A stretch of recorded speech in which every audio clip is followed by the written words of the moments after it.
Welcome to Wellness Wednesdays with Michelle. I'm your host, Michelle Hart, your #1 nutritionist and fat loss specialist. This show is all about how to eat, move, and live to have a fit and healthy life. Today's topic are 10 top health myths that you hear about that can actually get you sick, tired, and overweight. Okay, so here's the top 10 health myths. I'm going to talk about gluten today. I'm going to talk about carbs, and I'm going to talk about wine. First, health myth. How many people here have heard that gluten is bad for you? If so, send me a comment and let me know. How about carbs are bad for you? And the last one, wine makes me overweight. Okay, so I'm gonna start with number 1. Gluten is bad for you. You hear this everywhere. Gluten-free this, gluten-free that. It's healthy because it's gluten-free. Oh, really? Let's really take a look at this, okay? So the first one is, when you look at the package and it says gluten-free, what else is in that package? When you're looking at your ingredient list, what else is in there? So really,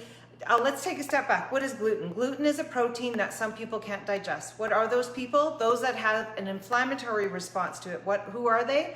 Celiac or autoimmune or Crohn's. Those are the ones that really can't have gluten. We know that. But regular, everyday, healthy people should be able to have gluten because really it's just some protein found in grain. The problem is when we eat too much of that, okay, it's too overwhelming for the body and it can hurt the gut. But a little bit of gluten for most people is totally fine. So that is my opinion about gluten. So if you find that when you have gluten and you're reacting all the time and you don't have a true allergy to it, then what it is, it's a sign that your gut isn't healthy and your gut needs help. It's saying, the gut's saying, help me. The gluten is a sign that you need to fix your gut. And once you do, you fix your gut, and guess what? You're not like fearful of this gluten issue anymore. You have freedom from food and you can start to enjoy these whole grains and not be so diligent about looking for a package that says gluten-free. Because like I said, what else is in that product? It says it's healthy because it's gluten-free, but what other ingredients are there in there? Like all these different flours and sugars and bad fats, that's not healthy for you. So all I'm suggesting is myth number 1, gluten is bad for you. I'm gonna have to disagree unless you have a true allergy to it. Okay, so now let's go to the second one. Carbs are bad for you. How many people here believe carbs are bad for you? Come on, send me a message. We hear this all the time. Carbs are the bad guys. Fat is now a better guy and protein's good for you, but carbs are bad. Wait a minute, I'm gonna have to give you a different opinion on that. So carbs are bad if you eat the wrong type of carbs and you eat too many carbs and your timing is off with your carbs. So let's kind of take a step back on what I mean by that. First of all, what are carbs? They are a form of sugar to the body, but it's glucose or sugar. So it's a form of fuel to the body. And plants typically have the carbs. Animal protein doesn't really have the carbs. Some dairy has carbs, nuts and seeds have carbs. Okay, so we know about carbs. So when we talk about carbs being bad for you, well really, sure, processed carbs are bad for you. Something like this wouldn't really be healthy for you. So this is a carb, it's puffed rice cakes. This is not a good carb. So yeah, sure, that would be bad. But things like winter squash, that's a carb, that's really good for you. Yams and sweet potatoes, these are vegetables, these are carbs, they're really good for you. So we talked about the type of carbs, and now let's talk about too much. So basically, we need to look at how much is too much. So we want to look at seasonal. So we have to look at consuming carbs more seasonally. So when you have long light cycles, you want to consume more carbs. Why? Because they're grown plentiful and you're from the environment. So we want to couple ourselves to the environment and we want to eat what's grown in our environment. So in the spring and summer, you'll see the greens popping up, you'll see vegetables, all those things. We can have more carbs then because we're designed to eat more carbs. Now, when it gets to be fall and winter, that's when there's way less carbs out there. So the plants, they're not growing anymore. And we need to consume more protein and fats. That's more of that type of a diet. So we want to look at carbs seasonally. We also want to make sure about carb timing during the day. And so here's a really quick tip for those that want to have more energy during the day and actually want to get leaner and feeling cleaner and lighter and have a good sleep. So here is like the perfect strategy. During the day, we actually want to eat more protein and fat and less kind of plant. But then in the evening, you want to put the plants back in the form of like starchy carbs, so the heavier carbs. Why? Because what that's gonna do is it's gonna allow you to have a perfect sleep. It's gonna allow you to have a healthy sleep. Why? Because it's actually putting more of the carbs into areas in your body that will allow for a slow release of sugar while you sleep so that you don't wake up. A slow release, not a sparking release, but a slow release. Because oftentimes, if you're somebody who does wake up in the middle of the night, specifically between 1 and 3,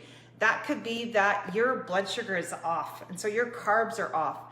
And so we want to make sure that we follow this carb strategy where it's low carb during the day, but then at night you want to carb up. Okay, so that's what I mean by carbs. So now I'm going to move to the third myth, which is wine makes me fat. How many people here believe wine makes you fat?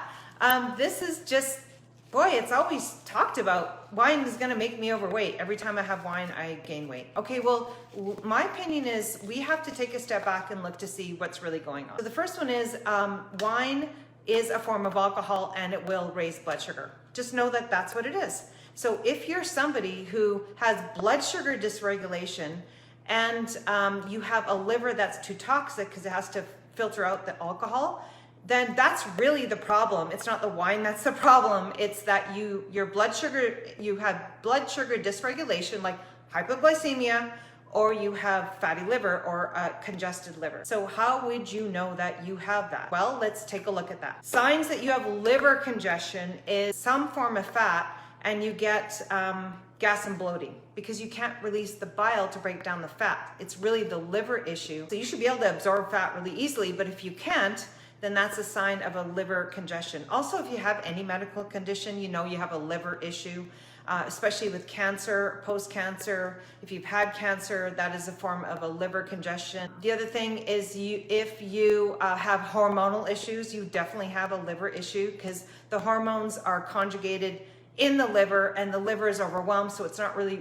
balancing your hormones very well. And so you want to make sure that you look at the liver. So we talked about liver, and also if you have a hard time eating onions or cucumbers, that is also a sign of liver congestion. So now let's talk about blood sugar. Well, we know you have blood sugar dysregulation if you're always tied to the fridge all the time.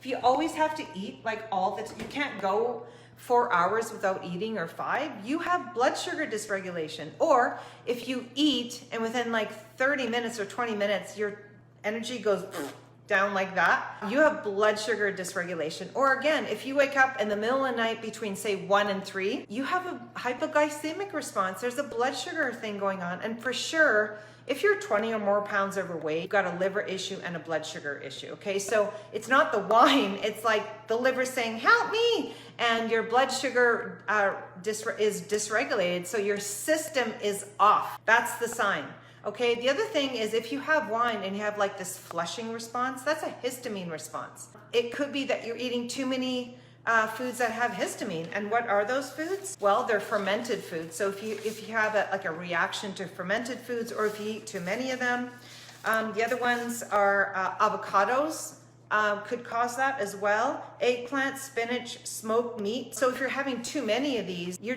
body's too overwhelmed with this response, and it could be that you've got to reduce the amount of those foods to then be able to enjoy your wine and not gain weight. So we actually really need to take a step back and look at these myths and really dive deeper into them. Because really, you should be able to have some gluten and not be afraid of it if you're healthy. You should be able to have some carbs and not be able to gain weight, okay? And you should be able to have wine and enjoy that beautiful glass of organic red wine when you're having your dinner or you're spending it with your spouse. Like, how beautiful is that? We don't want to give that up. So the thing is that we have to dive deeper and look at the root cause of why you're reacting to these. And we want to eventually be able to adapt to our environment, to be able to enjoy these foods so that you have a better quality of life. I hope this has been helpful. Next week, I'm going to dive into 3 more myths. The first one is bread is bad for you. The second one is red meat and protein cause bone loss and kidney issues. And the third one is eating often will boost my metabolism. Oh, really? Let's find out next week. I'll come back to you next week between 3:30 and 4, Wellness Wednesdays with Michelle. My name is Michelle Hart. I am a nutritionist, #1 nutritionist and fat loss specialist. Please let me know what you're struggling with, because I'm very happy to help you. I've been in this business for over 20 years, helping women or men get leaner and cleaner and have way more energy and really have mind-blowing health. So send me a message and I'm happy to share some feedback or some tips on how you could get your life back on track. Thanks for tuning in. We'll see you next week.